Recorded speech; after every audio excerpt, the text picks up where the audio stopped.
ഇന്നത്തെ വൈകുന്നേരത്തെ സ്നാക്സിൻ്റെ റെസിപ്പി മോമോസ് ആണ് കേട്ടോ. അതും ചിക്കൻ മോമോസ് ആണേ. അപ്പോൾ നമുക്ക് പെട്ടെന്ന് അത് ഉണ്ടാക്കിയെടുക്കാം. അപ്പം ഞാൻ ഇതിന് വേണ്ടിയിട്ട് ആദ്യം കുറച്ച് ചിക്കൻ ഉപ്പും മഞ്ഞളും മാത്രം ഇട്ട് ജസ്റ്റ് ഒന്ന് വേവിച്ചെടുക്കുന്നതാണ്. ഇപ്പോൾ ചിക്കൻ അങ്ങനെ വെന്ത് വന്നിട്ടുണ്ട്. ഇനി നമുക്ക് ഡോ പ്രിപ്പയർ ചെയ്യാം. അതിന് വേണ്ടിയിട്ട് മൈദയിൽ കുറച്ച് ഉപ്പും വെള്ളവും ഇട്ട് നല്ല രീതിയിൽ മിക്സ് ചെയ്ത് ഡോ പ്രിപ്പയർ ചെയ്ത് നമുക്ക് മാറ്റി വയ്ക്കാം. ഇതിനിടയിൽ ഞാൻ ചിക്കൻ ഒന്ന് ഗ്രൈൻഡ് ചെയ്ത് അതും മാറ്റി വെച്ചിട്ടുണ്ട് കേട്ടോ.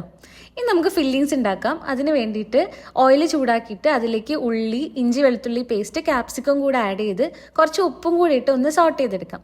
ഇനി അതിലേക്ക് നേരത്തെ ഗ്രൈൻഡ് ചെയ്ത് വെച്ചേക്കുന്ന ചിക്കനും കൂടെ കുറച്ച് പെപ്പർ പൗഡറും കാശ്മീരി ചില്ലി പൗഡറും ചിക്കൻ ബ്രോത്തും കൂടെ ഒഴിച്ചു കൊടുത്ത് ഒന്നുകൂടെ മിക്സ് ചെയ്ത് കഴിയുമ്പോൾ നമ്മുടെ ഫില്ലിംഗ് അങ്ങനെ റെഡി ആയിട്ടുണ്ട്. ഇനി നമ്മൾ നേരത്തെ മാറ്റി വെച്ച ഡോ എടുത്തിട്ട് അത്യാവശ്യം വലിയ ബോളാക്കിയിട്ട് അതിനെ നമുക്ക് പരത്തിയെടുക്കാം.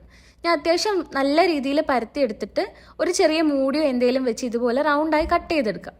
എന്നിട്ട് അതിലേക്ക് ഒരു സ്പൂൺ ഫില്ലിങ്ങും കൂടെ വെച്ച് കൊടുത്ത ശേഷം മോമോസിൻ്റെ ഷേപ്പിൽ നമ്മൾ ഇതുപോലെ ഒന്ന് സെറ്റ് ചെയ്ത് കൊണ്ടുവരാണ്. എനിക്കിത് മാത്രമേ അറിയുള്ളൂ, അതുകൊണ്ടാണ് ഞാൻ ഈ ഷേപ്പിൽ പരത്തിയിട്ടുള്ളത് കേട്ടോ. കഴിഞ്ഞു, വേറെ പരിപാടിയൊന്നുമില്ല. ഇനി നമ്മൾ ഇതിനെ ജസ്റ്റ് സ്റ്റീം ചെയ്തെടുത്താൽ മാത്രം മതി.